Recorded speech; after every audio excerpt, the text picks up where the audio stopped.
الحمد لله وكفى والصلاة والسلام على عباده الذين اصطفى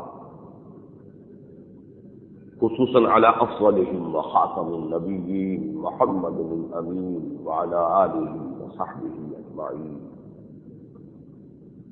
أما بعد فقد قال الله تبارك وتعالى كما ورد في سورة البقرة: أعوذ بالله من الشيطان الرجيم بسم الله الرحمن الرحيم وَإِذَا سَأَلَكَ عِبَادِي عَنِّي فَإِنِّي قَرِيبٌ أُجِيبُ دَعْوَةَ الدَّاعِ إِذَا دَعَانِ فَلْيَسْتَجِيبُوا لِي وَلْيُؤْمِنُوا بِي لَعَلَّهُمْ يَرْشُدُونَ. وقال عز وجل كما ورد في سورة المؤمن: قال ربكم ادعوني استجب لكم ان الذين يستكبرون عن عبادتي سيدخلون جهنم داخرين. وقال عز وجل كما ورد في نفس السورة: فادعوا الله مخلصين له الدين ولو كره الكافرون. صدق الله العظيم. رب اشرح لي صدري ويسر لي امري واحلل عقدة من لساني يفقهوا قولي. اللهم ربنا الهمنا رشدنا واعذنا من شرور انفسنا. اللهم ارنا الحق حقا وارزقنا اتباعه وارنا الباطل باطلا وارزقنا اجتنابه. آمین یا رب العالمین. آج 7واں روزہ ہے. 2 ہفتے قبل بھی یہ اس نے اتفاق کی ہے کہ اس مسجد میں میرا خطاب جمعہ جو ہے بہت عرصے کے بعد 2 ہفتے قبل ہوا تھا، پھر آج پھر میں حاضر ہوں. اس جمعے میں نے خطاب کیا تھا رمضان، روزہ اور قرآن کے عنوان سے. آج میں روزے کے ضمن میں جو صوم رمضان کی فرضیت کے بعد جس آیت میں اس کا اصل حاصل بیان ہوا ہے، کیونکہ اکثر و بیشتر گفتگو جو ہے وہ کچھ بنیادی موضوعات پر رہتی ہے، آخر میں وقت نہیں رہتا. بنیادی موضوع کیا؟ روزے کا اصل مقصد کیا ہے؟ تقویٰ. یا ایھا الذین آمنوا کتب علیکم الصیام کما کتب علی الذین من قبلکم لعلکم تتقون. اس کے بعد رمضان کیوں منتخب کیا گیا؟ شہر رمضان الذی انزل فیہ القرآن. اس حوالے سے حدیث کی روح سے اس ماہ مبارک میں 2 متوازی عبادتیں ہیں. 2 متوازی، ہر اعتبار سے متوازی، ہر اعتبار سے اہم. البتہ ایک کو فرض کیا گیا ہے، ایک کو فرض نہیں کیا گیا. تشویق ہے، ترغیب ہے، سمجھانا ہے اس کے لیے، لیکن فرض نہیں. ایک عبادت دن کی ہے روزہ، اور ایک عبادت رات کی ہے قیام اللیل قرآن کے ساتھ. اور یہ خاص طور پر نزول قرآن کے مہینے کا جو معاملہ ہے رمضان کے ساتھ، اس کے ساتھ اس کی گہری مناسبت ہے. اس کا نتیجہ اس آیت کے آخر میں بیان کیا: لعلکم تشکرون، تاکہ تمہارے اندر شکر پیدا ہو، قرآن کی عظمت سے تم واقف ہو. اس لیے کہ قرآن مجید بالکل شروع میں کہہ دیتا ہے کہ قرآن ھدی للمتقین. اگر یہاں جو رمضان مبارک والی آیت ہے اس میں کہا گیا ھدی للناس، اپنی جگہ تو یہ فی نفسہ ہی یہ تمام انسانوں کے لیے ہدایت ہے، ابد الآباد تک کا قیام قیامت، عوام کے لیے بھی، خواص کے لیے بھی، علماء کے لیے بھی، اور غیر عالم لوگوں کے لیے بھی، فلسفیوں کے لیے بھی اور عامیوں کے لیے بھی. لیکن اس سے استفادہ وہ کریں گے کہ جن میں کوئی جذبہ ہے، کوئی نیکی کی طرف کوئی رجحان ہے، جن کی جس کو کانٹ نے کہا ہے دی مورل لا ودن، مورل لا، ہمارے اندر ایک قانون موجود ہے. بھلائی اور برائی کا تصور جو ہے، یہ ایون ہے، یہ گڈ ہے، یہ شر ہے، یہ خیر ہے. سچ بولنا ٹھیک ہے، اچھا ہے، جھوٹ بولنا برا ہے، وعدہ پورا کرنا اچھا ہے، وعدہ خلافی بری بات. یہ ساری چیزیں کیا ہیں؟ یہ اصل میں انسان کی فطرت میں انہیرنٹ ہے.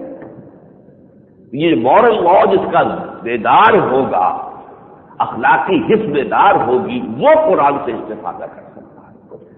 جس کی یہ اخلاقی حص بڑھ چکی ہو اس کے لیے ایسے ہی ہے جسے بھینس کے آگے دین میں جانا قرآن مجید سے کچھ حاصل نہیں۔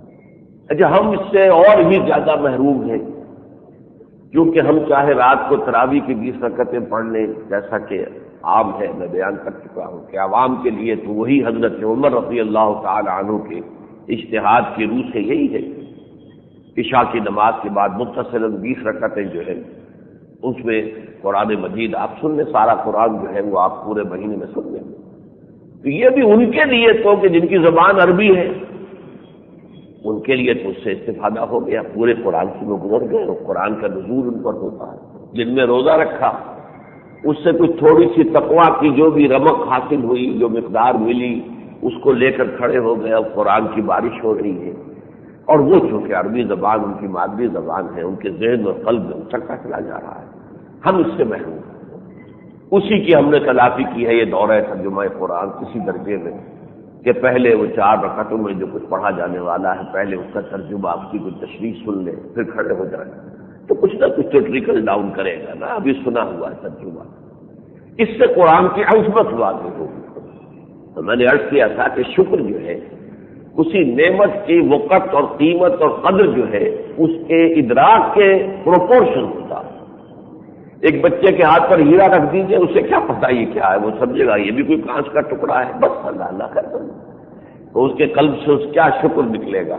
اس سے تو اسے کوئی کینڈی دی جائے، کوئی مٹھائی دی جائے تو اس سے زیادہ اس کے اندر شکر کا جذبہ ابھرے گا۔ لیکن یہ ہے کہ اگر جوہری کو دکھایا جائے وہ ہیرا، اس کی جو قدر و قیمت اس کے ذہن میں ہے، اس کے علم میں ہے، تو قرآن کی قدر و قیمت سے تم آگاہ ہوگے اگر دن میں روزہ اور رات کو قرآن مجید کو سمجھ کر اپنے اندر اتارو گے، لعلکم تشکرون۔ اب اس شکر کا جو عملی پہلو ہے وہ میری اس کتاب میں ہے، مسلمانوں پر قرآن مجید کے حقوق، شکر کا حق ادا کرنا ہوتا ہے، جو بھی نعمت ہے اس کا حق ادا کرنا ہوتا ہے۔ اور اب اس وقت جو ہے اس سے اگلی آیت کا میں نے جو ہے وہ تلاوت کی ہے، وہ ہے دعا کے موضوع پر، اور یہ اہم ترین ہے، اور خاص طور پر اس مقام پر کیوں آئی ہے دعا، کس کے بارے میں حضور نے فرمایا صلی اللہ علیہ وسلم الدعاء مخ العبادہ، دعا جو ہے وہ عبادت کا جوہر ہے۔ مخ کہتے ہیں اصل میں ہڈی کے اندر جو گودا ہوتا ہے وہ مخ ہے، تو ہڈی کا جو گودا ہے اسی طریقے سے جو اصل اس کا جوہر ہے عبادت کا وہ دعا ہے۔ اور آپ نے بلکہ ایک حدیث میں یہاں تک فرمایا ہے الدعاء هو العبادہ، دعا ہی تو اصل عبادت ہے، لیکن بدقسمتی سے یہ دعا مانگنا، دعا کرنا، دعا پڑھنا، یہ 3 مختلف کام ہیں۔ ایک یہ کہ آپ کتاب ہاتھ میں لیے پھر رہے، جیسے کہ آج کل عمرہ کر رہے ہوں گے لوگ، وہ ہاتھ میں دعاؤں کی کتاب ہے وہ پڑھتے جا رہے، یہ دعا پڑھنا ہے، اس کے اندر دعا کا وہ ایلیمنٹ کہ آپ اللہ سے ہم کلام ہوں اس کا کوئی سوال ہی پیدا نہیں ہوتا۔ تو اسی طریقے سے دعا کا مانگنا، دعا کرنا، ان میں بڑا فرق ہے۔ دعا اصل میں کیا ہے، اس کی اہمیت کو آپ اس سے سمجھیے فلسفیانہ اعتبار سے کہ علامہ اقبال کے جو لیکچرز ہیں the reconstruction of religious thought in Islam, اس میں پورا لیکچر اس پر ہے، the meaning of prayer in Islam. اسلام میں دعا، پریئر، یہ نماز بھی کیا ہے، اس میں پریئر ہے، دعا ہے، اس کی اصل جان کیا ہے، سورہ فاتحہ ہے، وہ کیا ہے، دعا ہے۔ الصلاۃ ہی کہا گیا ہے سورہ فاتحہ کو، قسمت الصلاۃ بینی و بین عبدی بالفعل، میں نے پہلی شب جو تھی رمضان مبارک کی اس میں اس موضوع پر تقریر کی تھی۔ تو اصل نماز جو ہے وہ دعا ہے، اور یہ دعا اصل میں ہے کیا، تو بڑی پیاری تشریح علامہ اقبال نے کی ہے، اور اسی کی روشنی میں آپ کو حدیث نبوی جو ہے وہ سمجھ میں آئے گی۔ علامہ اقبال کہتے ہیں کہ ہمارے اندر ایک انا ہے، میں، خودی ہم اسے کہیں، انا کہیں، سیلف کہیں، ایگو کہیں، یہ ہے، لیکن ہماری یہ انا محدود ہے، ہمارا وجود محدود، ہماری یہ انا محدود ہے، یہ انائے صغیر ہے، اور ایک بہت بڑی انا ہے، انائے کبیر، وہ اللہ تعالی ہے۔ اس کا سب سے بڑا مظہر جو ہے سورہ طٰہٰ کی جو آیت ہے، اننی انا اللہ لا الہ الا انا فاعبدنی، یہ انانیت کا لفظ جو ہے یہ ہم اپنے لیے بولیں گے تو یہ برا لفظ ہے، جیسے تکبر بہت بڑی برائی ہے۔ فرمایا حضور نے کہ کوئی شخص جس کے دل میں رائی کے دانے کے برابر تکبر ہوگا وہ جنت میں داخل نہیں ہو سکتا. لن يدخل الجنہ من کان فی قلبہ مثقال ذرۃ من کبر. لیکن اللہ المتکبر، اللہ کو یہ جامع زیب دیتا ہے، وہ المتکبر ہے، اس کے ناموں میں سے المتکبر. اس طرح انانیت، عجیب بڑا انانیت پسند ہے وہ. اس کا کیا مطلب ہوتا ہے؟ تو ایگو سینٹرک آدمی جو ہوتا ہے بس اسے اپنی پسند، اپنی سوچ، اپنا خیال، اپنے مفاد، انہی سے دلچسپی ہے. تو یہ گٹیا ایک کردار کے لیے ہم کہتے ہیں انانیت. لیکن یہ کہ اللہ کے لیے انانیت، یہ اس کے لیے جو ہے یہ جامع اس کو زیب دیتا ہے. اس انانیت کبریٰ کا اظہار اس آیت کے اندر اننی انا اللہ لا الہ الا انا فاعبدنی واقم الصلاۃ لذکری. میں وہ ہوں کہ جس کے سوا کوئی الہ نہیں سوائے میرے، اور میری ہی یاد کے لیے نماز کو قائم کرو. تو یہ انائے کبیر ہے اور یہ انائے صغیر ہے. جب یہ انائے صغیر انائے کبیر کے روبرو ہوتی ہے، یہ روبرو کا آپ دیکھیے، آپ ذہن میں رکھیے، when they come face to face with each other، تب اصل میں دعا ہے. جس کو ہم نے انا کہا، خودی کہا، ایگو کہا، وہ اصل میں کیا ہے؟ قرآن کی اصطلاح میں وہ ہماری روح ہے. وہ روح جو ہمارے اندر پھونکی ہے اللہ تعالیٰ نے، جسے اپنی ذات کی طرف نسبت دی ہے. 2 مرتبہ قرآن میں یہ مضمون آیا ہے. یہ فرشتوں سے اللہ نے آدم کی تخلیق سے پہلے ہی کہہ دیا تھا کہ میں ایک بشر بنانے والا ہوں گارے سے، مٹی سے. فَإِذَا سَوَّيْتُهُ وَنَفَخْتُ فِيهِ مِن رُّوحِي فَقَعُوا لَهُ سَاجِدِينَ. تو جب میں اس کی تخلیق مکمل کر لوں، اس کی نوک پلک سنوار دوں، اس کو فنیشنگ ٹچز دے دوں، اور پھر اس میں اپنی روح میں سے پھونک دوں تو گر پڑنا اس کے ساتھ میں سجدے میں. یہ روح ربانی ہے. یہ روح ربانی جو دبی رہتی ہے ہمارے وجود حیوانی کے بوجھ تلے. ہمارا وجود حیوانی جو ہے اس کی کلفت ہو یا راحت ہو، وہ نقد ہے. تکلیف ہو رہی ہے یا پھوڑا نکل آیا، بہت تکلیف ہو رہی ہے، یہ ہلکا سا چھالا نکل آیا انگلی کے اندر سے شدید تکلیف ہوتی ہے، دانت میں درد ہو رہا ہے، کتنی شدید تکلیف ہے. تو ہمیں ان چیزوں کا خیال ہے، احساس ہے، اس کے لیے علاج کرتے ہیں، بدن کو دھو دھا کے صاف رکھتے ہیں، غسل کرتے ہیں، روزانہ کر رہے ہیں اس کے علاج کی، اس کے تمام تقاضے پورے کر رہے ہیں. روح سے ہم بیگانہ ہیں، ہمیں اس کا احساس ہی نہیں کہ روح بھی ہمارے اندر ہے. اسی لیے علامہ اقبال نے اپنے فلسفہ خودی کی سورس قرار دیا تھا سورہ حشر کی اس آیت کو کہ وَلَا تَكُونُوا كَالَّذِينَ نَسُوا اللَّهَ فَأَنسَاهُمْ أَنفُسَهُمْ. ان لوگوں کے مانند مت ہو جاؤ جنہوں نے اللہ کو بھلا دیا تو اللہ نے انہیں اپنے آپ سے غافل کر دیا. وہ اپنا آپ کون سا ہے جس سے انسان غافل ہوتا ہے؟ اپنے وجود حیوانی سے تو کبھی غافل نہیں ہوتا، اپنے اینیمل انسٹنکٹ سے تو کبھی غافل نہیں ہوتا، اپنے جسمانی وجود سے تو کبھی غافل نہیں ہوتا. اب غافل ہوتا ہے روح سے. اصل شے روح ہے. وہ روح ہے در حقیقت. اس کے لیے میں نے آپ کو سے پہلے بھی سنایا ہے کہ اپنشد کا ایک جملہ جو ہے وہ بھی اسی آیت کی ترجمانی ہے تقریباً. اور میری رائے یہ ہے کہ اپنشد جو ہے وہ بگڑی ہوئی شکل ہے صحف ابراہیمی کی. لیکن یہ ایک گمان ہے، خیال ہے، اس کو کوئی میں عقیدہ کے طور پہ ہم نہیں کہہ سکتے، اس لیے کہ سوائے ان کتابوں کے جن کا قرآن میں ذکر آ گیا کسی اور کے بارے میں ہم یقین سے نہیں کہہ سکتے. قرآن میں اگرچہ صحف ابراہیم کا 2 جگہ ذکر ہے، لیکن ہمیں حضور نے نہیں بتایا کہ صحف ابراہیم کہاں ہے، کس شکل میں، اس لیے ہم کچھ نہیں کہہ سکتے. میرا گمان یہ ہے کہ اپنشد جو ہے ہندوؤں کے وہ صحف ابراہیمی کی بگڑی ہوئی شکل ہے. اس صحف صحیفے کے اندر اس میں اپنشد میں یہ جملہ ہے مین ان ہز اگنورنس. اب جاہلیت، جہالت، انسان اپنی جہالت میں man in his ignorance identifies himself with the material sheets which encompass his real self. ایک اس کی ریئل سیلف ہے، اس کی خودی ہے، اس کی انا ہے، اس کی ایگو ہے، اس کی روح ہے، اور ایک اس کے گرد یہ گوشت پوشت کا لباس پہنا دیا گیا ہے. ہم اس کو سمجھتے ہیں کہ میں ہوں، یہ میں ہوں. نہیں، وہ میں جو ہے اصل میں وہ تو اندر وہ روح ربانی ہے جس کو تم بھولے. اس روح ربانی کے اندر تڑپ ہے اللہ سے ہم کلام ہو، لیکن اسے موقع تو ملے، یہ تو مزمل پڑی رہتی ہے، اس کی طرف ہماری توجہ نہیں، اسے ہم غذا ہی نہیں دیتے. جسم کو 2 دن غذا نہ ملے کیا حال ہو جائے گا؟ آدمی نیم مردہ ہو جائے گا.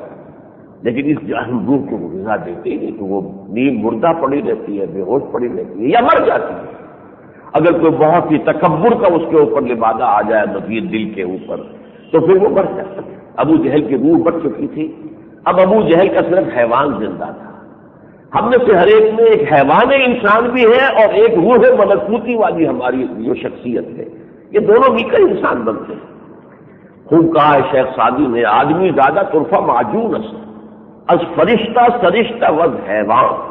یہ آدمی زیادہ جو ہے، آدم زیادہ انسان، یہ عجیب مرکب ہے، اس میں فرشتہ بھی موجود ہے، روح جو ہے وہ فرشتہ ہے، اور روح الامین فرشتہ بھی تو روح ہے اندر، اور ہمارے اندر بھی روح ہے، تو ہمارے اندر ایک فرشتہ بھی موجود اور حیوان بھی موجود ہے۔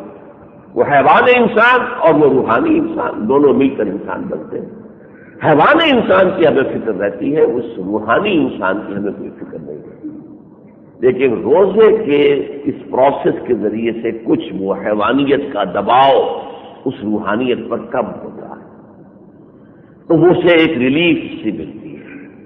وہ جو میں نے آیت کا پورا ترجمہ نہیں کیا کہ وَلَا تَكُونُوا كَالَّذِينَ نَسُوا اللَّهَ فَأَنسَاهُمْ أَنفُسَهُمْ أُولَٰئِكَ هُمُ الْفَاسِقُونَ، مت ہو جانا ان لوگوں کی مانی جنہوں نے اللہ کو بلا لیا تو اللہ نے انہیں اپنے آپ سے غافل کر دیا، تو وہی فاسق ہے، وہی فاجر ہے، حرام خوری وہی تو کر رہے ہیں، حرام کاری وہی تو کر رہے ہیں، کیوں کر رہے ہیں؟ روح تو ان کی دبی ہوئی ہے، پسی ہوئی ہے، مردہ ہے یا نیم مردہ ہے، خوابیدہ ہے یا بے ہوش ہے، لہذا وہ کام غلط کریں گے۔ اولئک هم الفاسقون، جن کی روح زندہ ہو وہ فاسق کیسے ہوں گے؟ چاہے ابھی ایمان نہ ملا ہو، ابو بکر پہلے سے ان کی روح زندہ تھی، انہوں نے کبھی شرک نہیں کیا، انہوں نے کبھی شراب نہیں کی، انہوں نے پوری زندگی کبھی زنا نہیں کیا۔ یہ کیا تھا؟ ابو بکر کی جو روحانیت ہے وہ پہلے سے موجود تھی، عثمان کی روحانیت پہلے سے موجود تھی۔ البتہ جب دین آ گیا تب معلوم اب نماز فرض ہے، وہ نماز بھی پڑھنی ہے، شراب حرام ہے، شراب بھی پینی ہے، وہ تو دین تک، وہ تو شریعت کے بعد کی بات ہے۔ پہلے جو انسان تھا ابو بکر، وہ انسان حیوان ابو بکر اور روحانی ابو بکر دونوں مل کر بنے ہوئے تھے، اور روح جو تھی ابو بکر کی زندہ تھی، بیدار تھی۔ تو اس اعتبار سے دعا جو ہے وہ کیا ہے؟ جب ہماری یہ روح ہمارے حیوانی وجود کے بوجھ سے کچھ تھوڑی سی آزادی حاصل کرتی ہے اور اسے ایک ریلیف ملتا ہے، اے سائی آف ریلیف، تو یہ اپنے رب کی طرف متوجہ ہوتی ہے۔ کل شیء یرجع الی اصلہ۔ لہذا رمضان کا جو یہ دو گنا پروگرام ہے، جن کا روزہ رات کا قرآن کے ساتھ قیام، اس کا حاصل کیا ہے؟ وَإِذَا سَأَلَكَ عِبَادِي عَنِّي فَإِنِّي قَرِيبٌ۔ اے نبی، جب میرے بندے آپ سے میرے بارے میں پوچھے تو ان سے کہیے میں قریب ہی ہوں، میں تم سے دور نہیں ہوں۔ یہ تو تم ہو جو ہماری طرف توجہ نہیں کرتے، ہم تو مائل میں کرم ہیں، کوئی سائل ہی نہیں۔ ہم تو چاہتے ہیں، خاص طور پر حدیث میں آیا ہے کہ رات کے آخری جو ساعتیں ہوتی ہیں اس میں اللہ تعالیٰ نزول فرماتا ہے، وہ عرش معلیٰ پر سے اتر کر، اور وہ پہلے آسمان پر آ جاتا ہے، سمائے دنیا پر، اور پھر وہاں سے ندا ہوتی ہے، حل من مستغفر فاغفر لہ، حل من سائل فاعطہ۔ ہے کوئی مانگنے والا؟ الٹا غفیل ہو کر تم سو رہے ہو، تم مانگ ہی نہیں رہے، تو اب میں کیا دوں؟ تم ہم سے گفتگو کرنا ہی نہیں چاہتے، ہم سے کب پیار ہے؟ ہاں نیند تمہیں پیاری ہے۔ علامہ اقبال نے جواب شکوہ میں کہا، کس قدر تم پہ ذرا صبح کی بیداری، فجر کی نماز نہیں پڑھ سکتے، رات کے آخری حصے میں کہاں کھڑے ہو گئے تم اللہ کے سامنے؟ ہم سے کب پیار ہے؟ ہاں نیند تمہیں پیاری ہے۔ تو حل من سائل، ہے کوئی مانگنے والا کہ میں اسے دوں؟ اس کی تو رحمت جوش میں ہے، مانگو تو صحیح، لیکن یہ کہ ہم تو مائل میں کرم ہے، کوئی سائل ہی نہیں۔ راہ دکھلائے کسے؟ رہنے میں منزل ہی نہیں۔ راستہ تو اس کو دکھلایا جاتا ہے جو راستہ چاہتا ہو، جس کی کوئی منزل ہو، جو کہیں پہنچنا چاہتا ہو، وہ پوچھتا ہے راستہ کہاں ہے، راستہ کون سا وہاں مجھے پہنچائے گا۔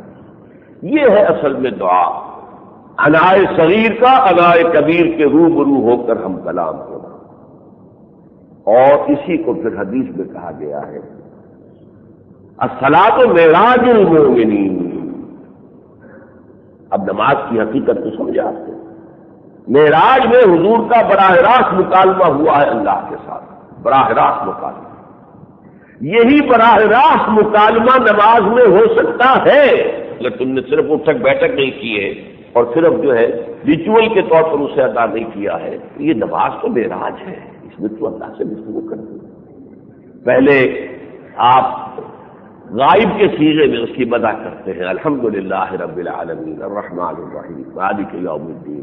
اب روبرو آتے ہیں، ایاک نعبد و ایاک نستعین، ہم تیری ہی بندگی کرتے ہیں اور کریں گے، کرتے رہیں گے، ہم تجھی سے مدد مانگتے ہیں اور مانگتے رہیں۔ اب یہ تخاطب ہے، اب یہ ہے روبرو آنا، اب یہ گفتگو ہے، یہ ہے مکالمہ ہے اللہ کے ساتھ۔ اہدنا الصراط المستقیم، ہمیں سیدھا راستہ دکھا، اس پر چلا۔ یہ سارا در حقیقت کیا ہے؟ یہ دعا، اصل دعا۔ لیکن یہ دعا کب ہے؟ جبکہ انسان کی روح بیدار ہو چکی، جبکہ روح انسانی ہم کلام ہو۔ یہ انائے صغیر اور انائے کبیر کا فلسفہ اقبال کی غزل میں بھی آیا ہے بڑے انداز میں، اس خاص کیفیت میں کہا ہے، تو ہے محیط بے کراں میں ہوں ذرا سی آبدو۔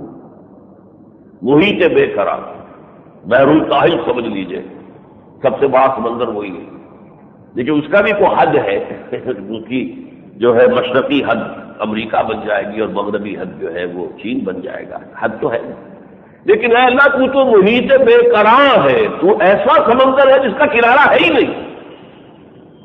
میں ہوں ذرا سی آبجو، میں ایک چھوٹی سی ندی، آبجو، میں چھوٹی سی ندی، انا صغیر انا کبیر، یا مجھے ہم کنار کر یا مجھے بے کنار کر۔ اب دو ہی شکل، یا تو مجھے اپنے ساتھ جوڑ لے، میں تیرے اندر خطرہ اگر دریا میں گرے گا تو خطرہ دریا بن گیا، تو یا تو مجھے ہم کنار کر لے، اپنے ساتھ متحد کر لے، اور یا مجھے بے کنار، یا مجھے خود کر دے اتنا کہ میرا کوئی کنارہ نہ رہ جائے۔ اب یہ ایک خاص کیفیت ہے جس کے اندر انہوں نے یہ باتیں اللہ سے کی ہیں، ان کو فقہی انداز میں نہیں لینا چاہیے، بلکہ یہ ایک خاص کیفیت کی ترجمانی ہے، لیکن اس میں جو حقیقت آ رہی ہے وہی ہے، انائے صغیر انائے کبیر، انائے صغیر ہم کلام ہو انائے کبیر کے ساتھ۔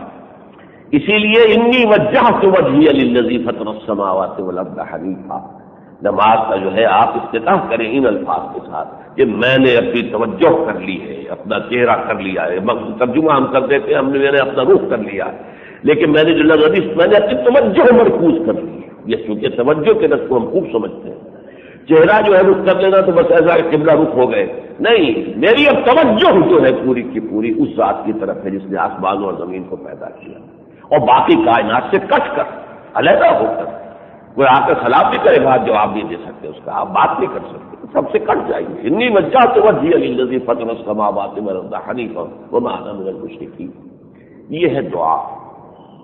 اب اس دعا کے بارے میں میں نے سورہ مومن کی آپ کو دو آیات سنائی۔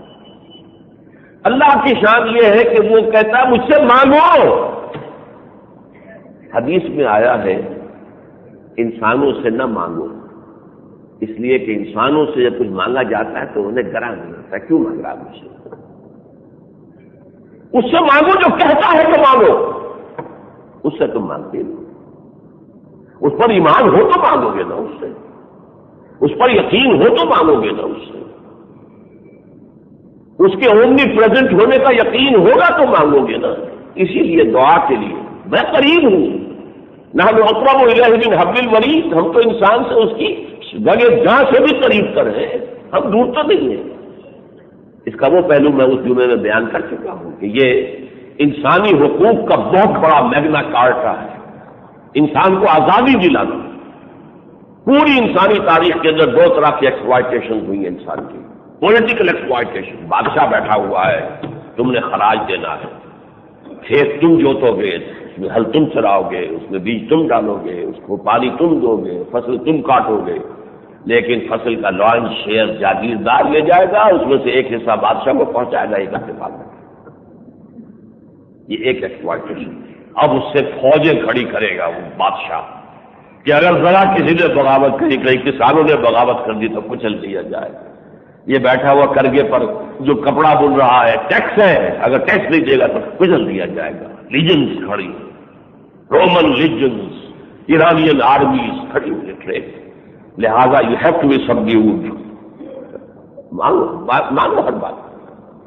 یہ ہے political divine rights of kings, بادشاہوں کے حقوق تو خدا ہی ہے۔ تم نے بادشاہ کے حقوق کو چیلنج کر دیا تو گویا کہ خدا کو چیلنج کر دیا۔ یہی اصل میں حدیث ہمارے ہاں، حدیث کا مفہوم بالکل کچھ اور تھا، لیکن یہ کہ اس کو بنا دیا گیا ہمارے دور ملوکیت میں کسی اور مفہوم میں خطبوں کے اندر، السلطان ذل اللہ فی الارض من اعان سلطان اللہ فقد اعان اللہ. سلطان جو ہے وہ اللہ کا سایہ ہے زمین پر. اصل میں مطلب کیا تھا کہ اقتدار جس شے کا نام ہے، مقتدر مطلق تو وہ ہے، زمین پر ایک سایہ سا ہے. اس سائے کی وجہ سے لوگ بادشاہ بن کے بیٹھ گئے، مالک بن کے، یہ میرا محل ہے، یہ میری کوٹھی ہے، یہ میرا کاروبار ہے، یہ میرے مل ہے، یہ میرا وہ ہے. وہ یوں ہلدی کی گٹھلی ایک مل گئی ہے اور وہ چوہا جو ہے پنساری بن کر بیٹھ گیا ہے، یہ حال ہے. لیکن یہ کہ سلطان کا لفظ ہمارے آ گیا سلاطین کے لیے، بادشاہوں کے لیے. السلطان ذل اللہ فی الارض، سلطان تو اللہ کا سایہ ہے. تو سلطان کی احانت کرو گے، من احان السلطان فقد احان اللہ. تمہیں تو سب جیوڈ رہنا ہے، دبے رہنا ہے، تمہیں لگان ادا کرنا ہے، تمہیں فصل کا حصہ دینا ہے، دینا ہی دینا ہے. یہ ڈیوائن رائٹس آف کنگ ہی کا تصور ہے کہ جو ہمارے دور ملوکیت میں السلطان ذل اللہ فی الارض. دوسری ایکسپلائٹیشن کیا تھی؟ دیکھو خدا بہت دور ہے، بہت دور ہے، بہت دور ہے، بہت دور ہے. پھر یہ کہ تم بہت ناپاک ہو، ذلیل ہو، گناہگار ہو، گندگیوں میں ملوث ہو، تم اس سے ہم کلام نہیں ہو سکتے. تمہیں کوئی درمیانی واسطہ چاہیے. وہ واسطہ پیر بنے گا، وہ واسطہ فوت شدہ اولیاء اللہ بنیں گے. ان کی قبروں پر جاؤ، چڑھاوے چڑھاؤ اور سجدے کرو، سجدے بھی کرتے ہیں لوگ، یہ کرو تاکہ وہ تمہارے رب کے درمیان. تم نے تو حرام خوری جاری رکھنی ہے، لیکن اس میں حرام خوری میں سے لاؤ نہ کوئی ایک پلاؤ کی دیگ چڑھاؤ یہاں پر لاؤ اور بکرا یہاں پہ ذبح کرو. یہ سارا کچھ کام جو ہے، یہ بت جو ہے یہ ہے خدائی کا مقصد ہے. اب یہاں آ کے چڑھاوے چڑھاؤ. سومناتھ کے منظر میں جو دولت جمع تھی اس کا کوئی ٹھکانا نہیں تھا. یہ کن کے پاس تھی؟ پجاریوں کے پاس. تو یہ دنیا میں مذہبی ایکسپلائٹیشن اور اس کا بنیادی تصور کیا ہے؟ خدا دور ہے، دور ہے، دور ہے، دور ہے، اور تم ناپاک ہو، ناپاک ہو، ناپاک ہو، ناپاک ہو. تمہاری کیا حیثیت ہے خدا سے ہم کلام ہو جائے؟ تمہیں تو کوئی درمیانی واسطہ چاہیے. کوئی پادری ہو، کوئی پوپ ہو، کوئی پیر ہو، کوئی پنڈت ہو، کوئی پروہت ہو، کوئی پجاری ہو. یہ پی پی پی پی پی اب تو 5 پیے ہو گئی ہیں پوری، اور عربی زبان میں پے ہے ہی نہیں. توحید کا معاملہ یہ ہے کہ یہ پے حرف ہی نہیں عربی زبان میں. تو اس حوالے سے یہ ایکسپلائٹیشن ختم کی ہے اس آیت نے کہ وَإِذَا سَأَلَكَ عِبَادِي عَنِّي فَإِنِّي قَرِيبٌ. میرے بندے آپ سے میرے بارے میں پوچھے تو میں تو قریب ہی ہوں، دور نہیں ہوں. یہ تمہیں دھوکہ دے رہے ہیں، تمہیں فریب دے رہے ہیں، تمہیں ایکسپلائٹ کر رہے ہیں، تمہیں لوٹ رہے ہیں. مانگنے والا گدا ہے، صدقہ مانگے یا فراج. بادشاہ بھی گدا ہے اصل میں، جو تمہاری محنت کے اندر سے لے کر جا رہا ہے لوان سے. میں تو قریب ہوں. اجیب دعوت الداعی اذا دعان. میں تو ہر پکارنے والے کی پکار کو سنتا ہوں جب بھی مجھے پکارے، جہاں پکارے. اس آیت میں جب تک وہ لفظ انگریزی کا استعمال نہ کروں مجھے اطمینان نہیں. دیر اینڈ دین، جہاں پکارو، جب پکارو، there and then I listen to your call, I answer your call, I answer your prayer, I accept your request. اس ایکسیپٹنس کی البتہ 3 شکلیں حدیث میں آئی ہیں.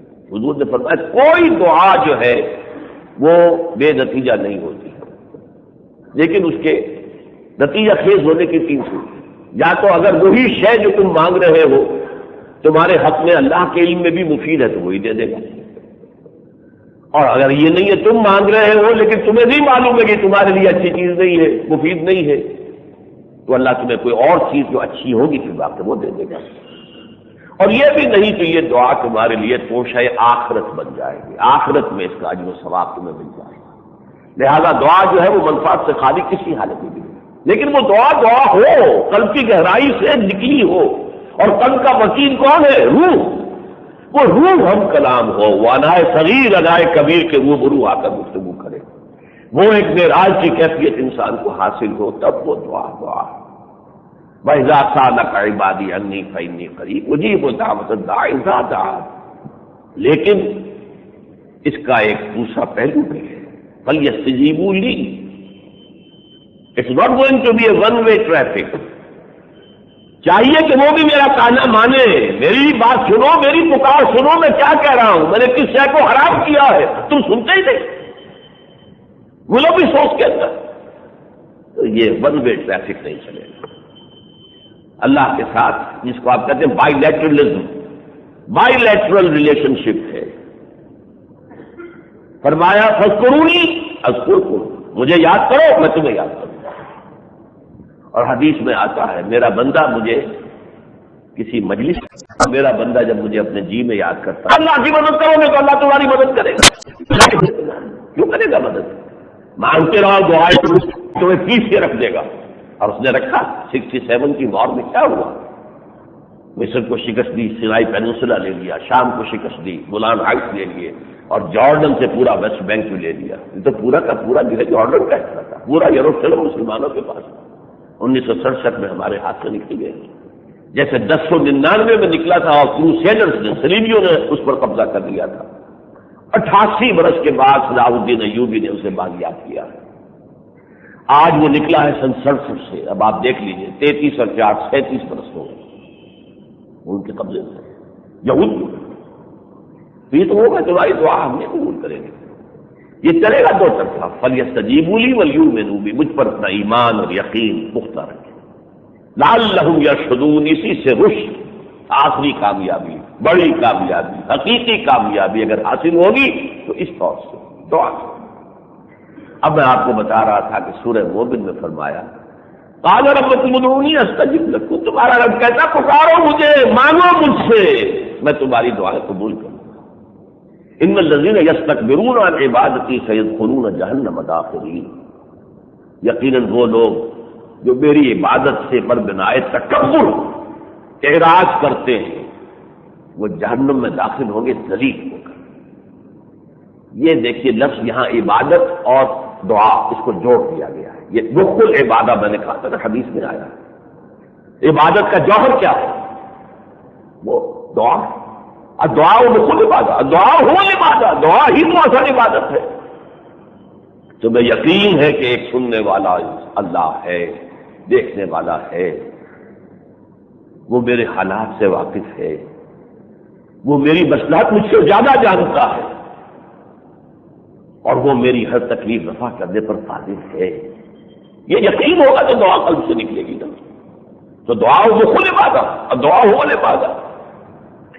تو قال ربکم ادعونی استجب لکم ان الذین یستکبرون عن عبادتی، جو مجھ سے دعا نہیں کرتے وہ گویا کہ تکبر کی بنیاد پر مجھ سے دعا کرنے سے اعراض کر رہا ہے، ابا کر رہا ہے، تو یہ جہنم میں داخل ہوں گے ذلیل ہو کر۔ اصل میں کیوں مانگوں، کس لیے مانگوں؟ جو کام انسانوں کے سامنے ہاتھ پھیلاتے ہو، اپنی عزت نفس جو ہے ہتھیلی پر رکھ کر پیش کر دیتے ہو، اللہ کے سامنے مانگنے کو تیار نہیں، تکبر کر رہے ہیں۔ یا سہارا کیا وہ ہے ہمارے شاف ہے، وہ ہمیں بخشوا لیں گے جی، چھو چل۔ یہ بت کون ہے؟ ہؤلاء شفعاؤنا عند اللہ، یہ دیویاں دیوتا جو ہیں یہ ہمارے شافع ہیں، شفعاء ہیں، ہماری سفارشیں کرنے والے ہیں، وہ چھڑوا لیں گے۔ اللہ سے کیا مانگنا؟ اللہ تو دور ہے، بہت دور ہے، بہت دور ہے۔ اور حرام خوری میں نے چھوڑنی نہیں، وہ تو کرنی ہی کرنی، کس منہ سے مانگوں؟ لہٰذا کوئی چاہیے اور کسی کو رشوت دو کہ وہ یہ درخواست منظور کرا۔ اس کے بعد میں نے آخری آیت پڑھی تھی اسی سورہ مومن کی، فَادْعُوا اللَّهَ مُخْلِصِينَ لَهُ الدِّينَ، پکارو اللہ کو، مانگو اللہ سے، لیکن اس کے لیے اپنی اطاعت کو خالص کر دو۔ یہ ہے اصل وہ شے جس کے لیے میں نے ابھی آپ کو بھی بتایا تھا، فَلْيَسْتَجِيبُوا لِي وَلْيُؤْمِنُوا بِي۔ یہاں فرمایا کہ وہ مخلصین لہ الدین، اس سورہ مومن سے پہلے سورہ زمر ہے جس میں عبادت کے ساتھ یہ لفظ آیا، فَاعْبُدُوا اللَّهَ مُخْلِصِينَ لَهُ الدِّينَ، اللہ کی عبادت کرو، اپنے دین، اپنی اطاعت کو اس کے لیے خالص کرتے ہو، اللہ ہی کی اطاعت کو۔ لا طاعۃ لمخلوق فی معصیۃ الخالق، مخلوق میں سے کسی کی اطاعت نہیں ہوگی کسی ایسے معاملے میں جس میں جو خالق کی معصیت لازم آ رہی ہے، چاہے وہ استاد ہو، باپ ہو، حاکم ہو، کوئی ہو، اللہ کے حکم کے خلاف کوئی حکم دے رہا مت مانو، مت مانو، بغاوت کرو، کھڑے ہو جاؤ۔ وَمَن يَكْفُرْ بِالطَّاغُوتِ وَيُؤْمِنْ بِاللَّهِ فَقَدِ اسْتَمْسَكَ بِالْعُرْوَةِ الْوُثْقَىٰ، جو طاغوت کا کفر کرے اور پھر اللہ پر ایمان لائے وہ ہے جس نے کہ مضبوط کنڈے کے اوپر ہاتھ ڈال دیا ہے. اب مضبوط کنڈا ہے، جیسے کہ کوئی شخص اگر یہ سمندری جہاز کے عرصے سے اگر کہیں گر جائے، دھکا لگا یا جہاز میں کوئی ہچکولا کھایا گر گیا اور وہ تیرنا بھی نہیں جانتا، اگر کہیں اس کا ہاتھ وہ کنڈے لگے ہوئے ہوتے ہیں ساتھ ہی، کسی کنڈے پر پڑ گیا تو اس کنڈے کو وہ کبھی نہیں چھوڑے گا، اسی لیے اس کنڈے ہی میں اس کی جان ہے. چاہے کوئی شارک مچھلی آئے اس کے پاؤں کو جو ہے چبا کے لے جائے تب بھی وہ کنڈا نہیں چھوڑے گا، پاؤں جائے لیکن میں تو بچوں. تو یہ ہے عروۃ الوثقی، وہ کنڈا وہ تو جس کو کہیں ٹوٹنا نہیں ہے، اللہ کے ساتھ وہ وابستہ ہو گیا، پھر اس کے لیے کوئی کمزوری نہیں، کوئی ذوق نہیں، کوئی جو جیسے کہ فرمایا کہ اگر اللہ تعالیٰ ان ینصرکم اللہ فلا غالب لکم، اگر اللہ تمہاری مدد کرے گا تم پر کوئی غالب نہیں آ سکتا، وَإِن یَخْذُلْکُمْ فَمَنْ ذَا الَّذِی یَنصُرُکُم مِّن بَعْدِهِ، اور اگر وہی تمہارا ساتھ چھوڑ دے تو پھر کون ہے جو مدد کرے گا تمہاری اس کے بعد. تو دعا کا یہ مقام ہے ہمارے دین میں. دعا مخ العبادہ ہے، دعا هو العبادہ ہے، اور دعا کے لیے لیکن کیفیت کیا ہونی چاہیے؟ اس روح انسانی کا اللہ کے سامنے روبرو ہونا. ہم کلام افلاک سے آتا ہے نالوں کا جواب آخر، اٹھتے ہیں حجاب آخر، کرتے ہیں خطاب آخر. انسان اگر اس میں بڑھ رہا ہو، محنت کر رہا ہو، تو واقعہ یہ ہے کہ نماز جو ہے وہ خود ایک معراج کے درجے میں، الصلاۃ معراج المومنین. لیکن یہ کہ روزے کے ذریعے سے، دن کے صیام، رات کے قیام، اور قرآن کو واقعی اپنے اندر جذب کرنے کی کوشش، محض یہ 20 رکعتوں کی اٹھک بیٹھک نہیں. تو ایسے تو ہماری نمازیں عام حالات کے اندر اٹھک بیٹھک ہی ہیں اور کیا ہے، لیکن یہ ہے کہ جو حقیقی نماز اگر ہو تو وہ الصلاۃ معراج المومنین. اور جب روزہ حقیقی رکھا گیا، یہ نہیں جس کے بارے میں کہ حدیث میں آیا ہے من لم یدع قول الزور والعمل به فلیس للہ حاجۃ ان یدع طعامہ وشرابہ، جو شخص نے جھوٹ بولنا نہیں چھوڑا اور جھوٹ پر عمل کرنا نہیں چھوڑا تو اللہ کو کوئی ضرورت نہیں ہے کہ وہ کھانا پینا چھوڑ دے. یہ روزہ تو نہیں رکھا ہوا اس نے کہ تم فاقہ کر رہا، فاقے سے کیا ملے گا؟ اس کچھ بھی نہیں.